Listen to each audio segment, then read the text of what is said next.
Ghosting. Você sabe o que é ghosting? Uma palavra em inglês, mania, né, de Brasil, sempre pegar termos em inglês para nomear sentimentos que são nossos também. Ghosting é uma palavra inglesa que nomeia o famoso tomar um perdido, levar um fora, levar um pé, só que sem ser informada disso. Quando você não fica sabendo, a pessoa simplesmente desaparece, como se fosse mesmo um fantasma. Ela some, não dá notícia, você manda mensagem, você tenta ligar, a pessoa não atende, a pessoa não responde, às vezes a pessoa visualiza, mas não responde, ou às vezes ela nem lê, sequer visualiza, te bloqueia nas redes sociais e você fica sem entender por que a pessoa se afastou, por que a pessoa sumiu. Você nunca sabe por que isso aconteceu. Doloroso, né? Todo mundo já deve ter passado por isso alguma vez na vida, se não passou, há uma grande probabilidade de passar por isso, principalmente nesse tempo, né, de redes sociais, de contatos quase que constantes, né, um WhatsApp que não fica offline nunca, você tá online, você já é visualizado, visualizada e fica difícil, né, de repente fazer de conta que você está simplesmente offline. E estar online, disponível o tempo todo, também é muito problemático quando a pessoa não quer responder, você tá vendo que ela está disponível, mas ela não quer falar com você. Isso é muito doloroso, sobretudo no âmbito das relações amorosas, né? Isso também acontece em outras instâncias, né? Talvez no ambiente profissional, numa resposta de emprego que você não recebe, ou com amigos, ex-amigos. Mas no que diz respeito aos relacionamentos amorosos, isso gera uma angústia maior por conta das expectativas criadas, por conta de uma certa noção de realidade que não é muito bem assimilada, porque afinal de contas, nós ainda estamos mergulhados na concepção romântica de amor, então a gente espera uma cara metade que nos complete em tudo e de repente quando essa pessoa não se dá o trabalho de dizer que não, você não a completa, você pensa, poxa, o que eu sou? Mas o que eu quero fazer aqui hoje é dar uma ênfase nesse tipo de acontecimento, nesse sentimento, a partir de uma perspectiva feminina. Eu quero pensar a mulher abandonada. Não significa, eu não estou querendo dizer com isso que homens não passem por essa situação, com certeza passam também. Mas a literatura estabeleceu uma espécie de tópico literário, né, de um dos temas favoritos da literatura ao longo dos séculos, foi e é a mulher abandonada. Dido, da Eneida, é abandonada pelo Enéas, ou então a Ana Karenina, também abandonada do Tolstói, Madame Bovary, a Emma Bovary, a Luísa do Primo Basílio, são mulheres abandonadas, são mulheres que são simplesmente desamparadas, sem nenhuma explicação, sem nenhuma justificativa por esses homens, ou às vezes a justificativa é muito irrisória para simplesmente permitir uma sabotagem do amor. E eu quero pensar isso também a partir da perspectiva deste livro, Copo Vazio, de Natália Timmerman. Natália Timmerman é uma escritora brasileira contemporânea. Ela, além de escritora, é formada em psiquiatria, é uma psiquiatra e tem mestrado em psicologia. Então, é uma mulher que, além de compreender os mecanismos de funcionamento da mente humana pela literatura, que já é um grande lugar de pesquisa para entender a personalidade, a mente humana, também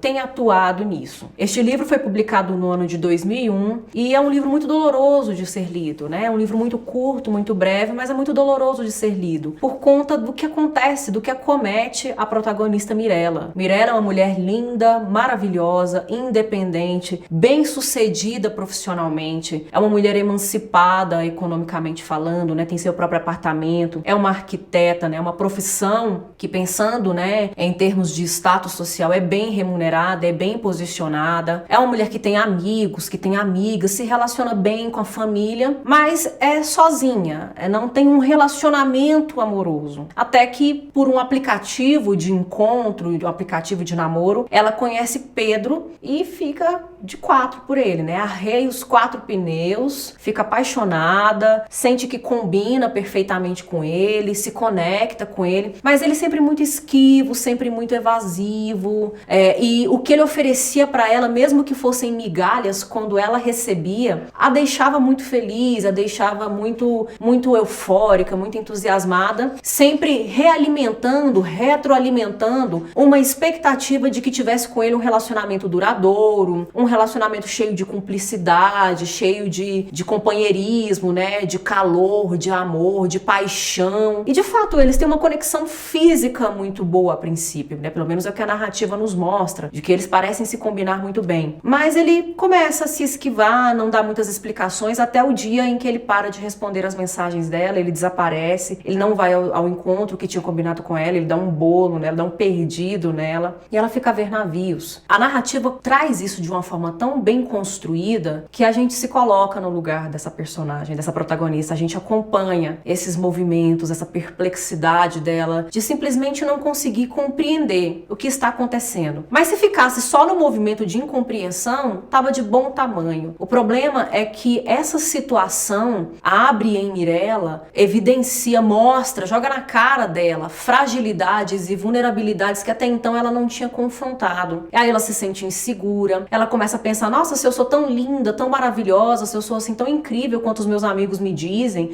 quanto as pessoas me dizem, por que o Pedro não me quis? Então ela começa a se culpabilizar pelo fato desse sujeito simplesmente não estar na mesma sintonia dela. E tudo isso é narrado de uma forma não linear. Nós temos uma obra que é dividida em capítulos, digamos assim, e alguns capítulos recebem o título de hoje, outros recebem o título de antes. Esses capítulos, eles estão identificados, marcados temporalmente. Nós temos Mirella hoje, uma mulher de mais de 40 anos, casada, família formada, tem uma filha, e a Mirella do passado, a Mirella mais jovem, a Mirella ainda solteira, a Mirella que está se deparando, se defrontando com o rasgo que ficou dela depois desse relacionamento, depois do abandono de Pedro, porque ela é simplesmente abandonada. E nós temos algumas questões importantes aqui. Primeiro, a gente tem uma mulher que se apaixona por um homem, mas mais importante que isso, uma mulher que se apaixona pela versão de si mesma quando está com esse homem. E quando esse homem a abandona, ela perde o referencial dessa versão de si mesma pela qual ela se apaixonou. Isso vira uma obsessão,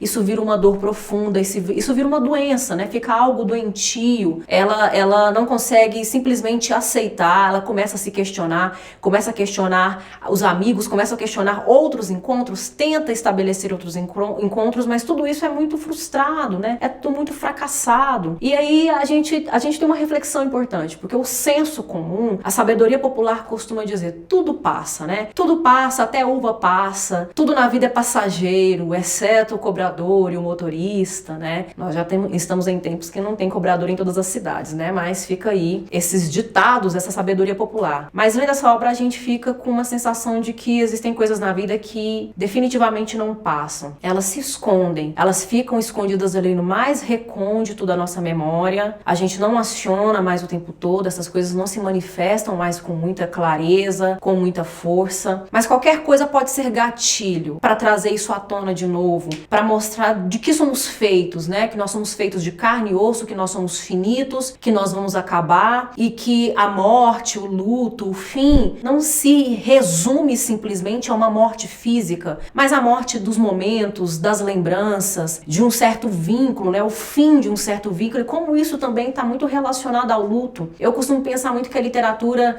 mais do que nos trazer ensinamentos intelectuais, né?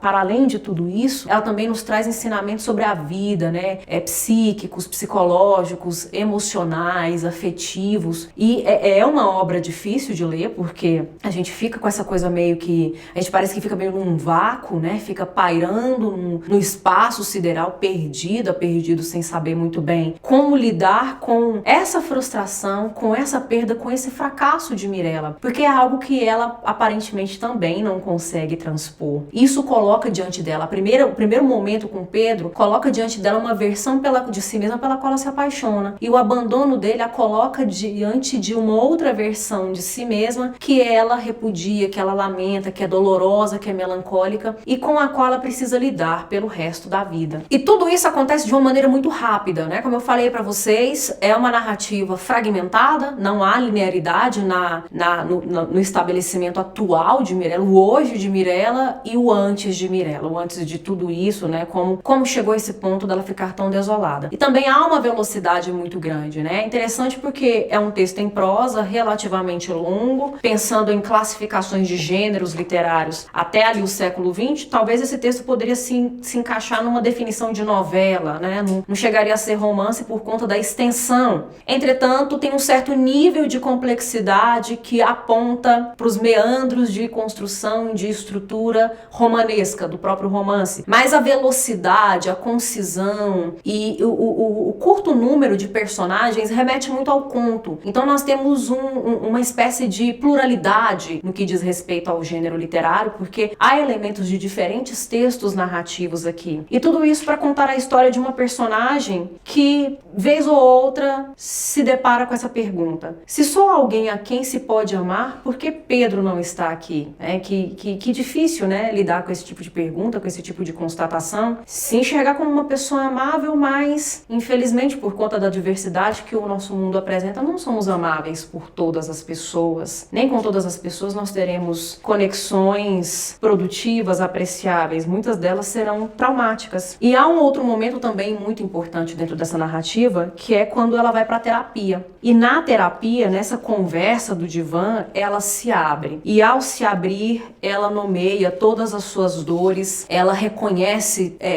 o quanto tudo isso não depende dela, não é simplesmente uma questão de escolha dela, não é a responsabilidade dela somente. Há uma parte que é dela, né, no que diz respeito a lidar com essa dor, a lidar com esse sentimento e como contorná-lo. Mas não é só disso que se trata, né? Existem coisas que estão externas a nós, que estão fora de nós, que interferem na nossa existência, na nossa vivência, e a gente simplesmente não pode controlar isso, né? A gente chegou à conclusão de que não dá para controlar isso. E aí ela fala, né, uma série de coisas, fiz alguns recortes aqui para mostrar como essa personagem é complexa, e à medida que ela vai cutucando essa ferida vai ficando mais complexa. É uma mulher que tenta fazer amarração pro amor, ela busca oráculos, busca videntes, busca outros relacionamentos, tenta se encontrar com conhecidos do Pedro para tentar entender e amenizar a dor que está sentindo, tentar recuperar essa perda, enfim, como se ela simplesmente pudesse, né, intervir nesse destino. Eu sei que é um absurdo essa insistência minha, eu racionalmente sei que já passou da hora de entender que acabou, mas eu tenho uma esperança imbecil, inútil, chega a ser até uma certeza de que a gente vai voltar. Se eu sou tão foda quanto falam, por que um cara que nem o Pedro, inseguro, travado, desaparece? Aí começa, né, as várias etapas, né, dessa consciência. Um momento de se depreciar, um momento de depreciar esse indivíduo, né, uma raiva que lateja, uma raiva que estoura e jorra, né, e derrama dentro dela mais dor, mais fel, mais amargura.